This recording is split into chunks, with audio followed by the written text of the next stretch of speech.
Young-dal stopped in order to try to decide which road to take. The cold winter wind was especially sharp at the break of day. As the sun rose across the scraggy fields, the frozen streams and puddles lying about here and there threw back glints of sunlight.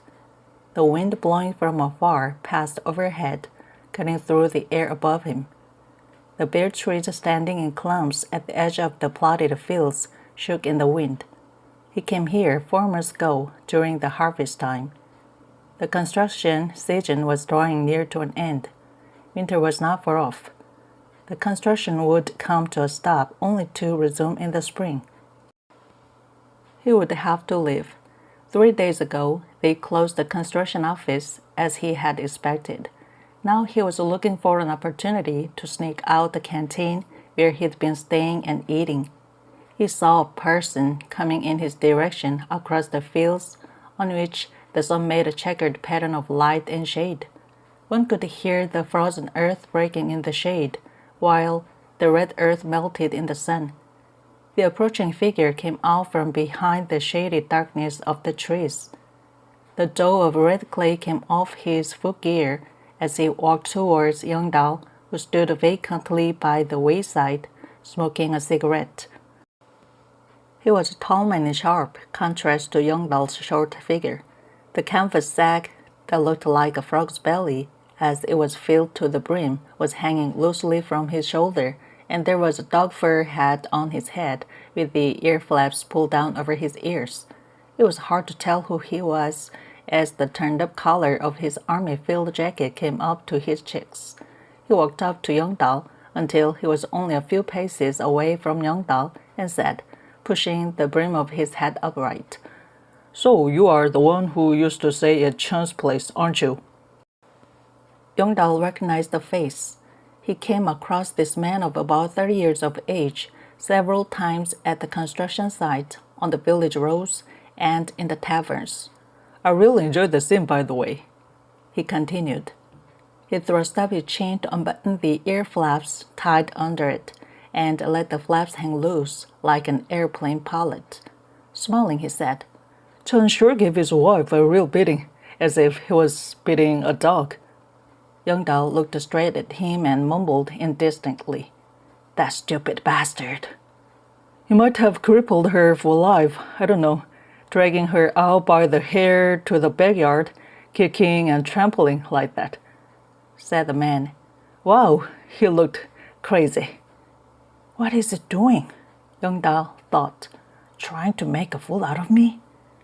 Though he felt anger swelling up in his throat, he controlled himself and inhaled the smoke, puffing hard at the cigarette stump until it burned down almost to his fingertips. The man in the dog fur hat put out his hand, asking, "May I?" Handing him the butt of the cigarette, Young-dal said gruffly, "You can throw it away." It was a shameful business, he thought, as he looked back upon the incident. Now that he minded running away without paying off the debt he'd been drawing at Chen's canteen for his meals, he didn't expect Chen to be back so early from the railway station at 5 a.m. to catch him in bed with his wife. He could scarcely collect his clothes and ran out the door until he hid in the mailroom, where he listened to Chen beating up his wife. "It wasn't her fault, but his," Young-dal muttered, as if he was excusing himself. "The woman looked too good for an out-of-the-way place like that," said the other man, "although everybody said that she had too easy a manner." "She was a good girl," Young-dal said. "I heard she worked on the army trains as a young girl. She had a hard life." "She must have paid her dues to the MPs," said the other man. "What the hell do you mean by that?" As Young-dal flared up, the man in the dog fur hat burst out laughing. White mist came out of his mouth as he laughed. "Don't be foolish. You are not the only one who had a good time with her. You shouldn't get too serious about such a girl." As the other man insisted on easy manners, Young-dal couldn't say angry. He smiled.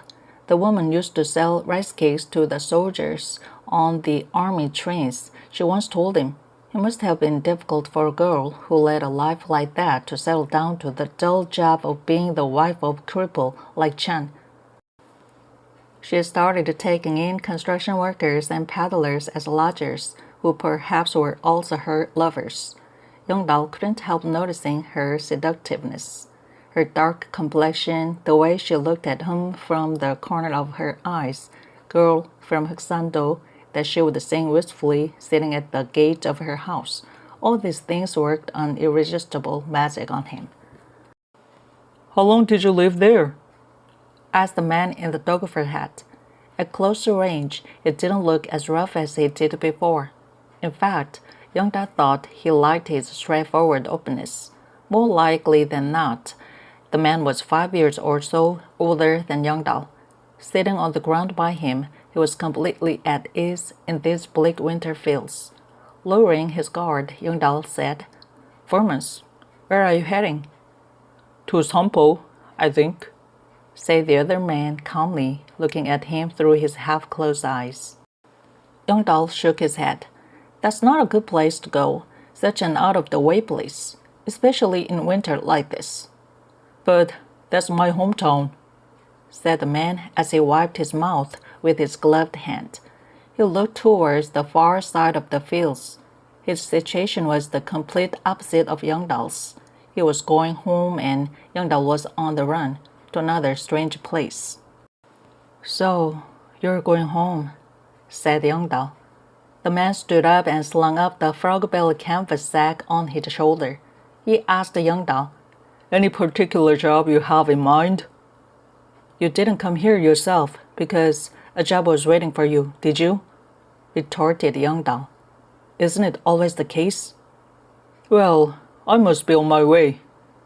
The man didn't even look back as he walked away towards the bank of the stream. He climbed onto the bank, changed his sack to the other shoulder, and started down the other side.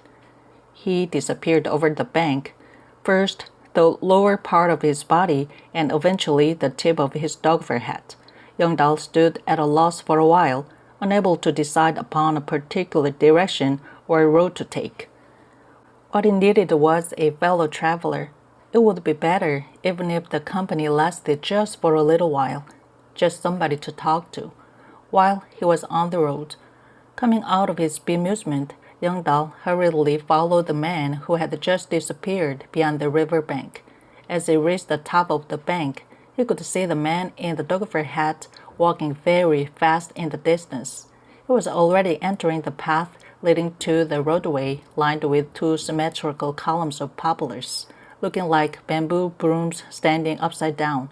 As he ran down the bank, Yongdao called out, "Hey, you there!" The man in the dog fur hat paused a moment and turned around, but then kept on walking.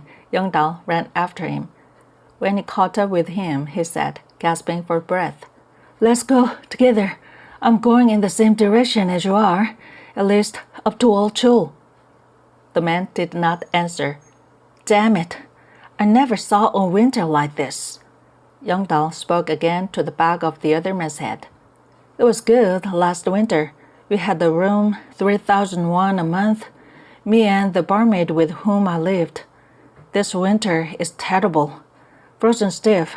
That's what I may become any moment now." "Well, one gets used to that sort of thing," said the other man. "Do you have any idea how far Sampo is? At least several hundred li, that is, to the seacoast, and then we have to take a boat."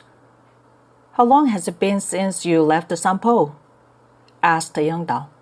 "Over 10 years, answered the other man, and he continued, "There won't be anybody who will recognize me there." "Why do you want to go back then?" asked Yongdao.